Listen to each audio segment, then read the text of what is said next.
सगळ्यांना नमस्कार. स्वागत आहे माझ्या चॅनलवर Life in a Frame by Namrata. मी नम्रता.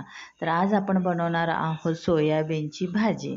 तर सोयाबीनचे जे छोटे चंक्स आहेत त्याची मी भाजी बनवणार आहे. तर त्याला थोड्या गरम पाण्यातून मी काढलं. त्याच्यानंतर 3 वेळा त्याला चांगलं स्वच्छ धुवून घेतलं, पिळून घेतलं. त्याच्यानंतर आपण देणार आहोत फोडणी. फोडणीला मी 2 चमचे तेल घेतले, त्याच्यामध्ये बारीक चिरलेला कांदा टाकला. कांदा टाकल्यानंतर त्याच्यामध्ये ॲज युज्युअल आपला लसूण आणि खोबरं वाटलेलं जे वाटण आहे, वाटण नाही म्हणता येणार, लसूण खोबरं फक्त वाटलं आहे ते आपण टाकणार आहोत. ते चांगलं प्रॉपर भाजून घेतल्यानंतर त्याच्यात आपण टाकणार आहोत आपली घरची जी लाल चटणी आहे ती, लाल मसाला, हळद आणि मीठ. हे 3 वस्तू टाकल्यानंतर आपण टाकणार आहोत सोयाबीन. ते ही आपली चटणी, हळद आणि मीठ पडली.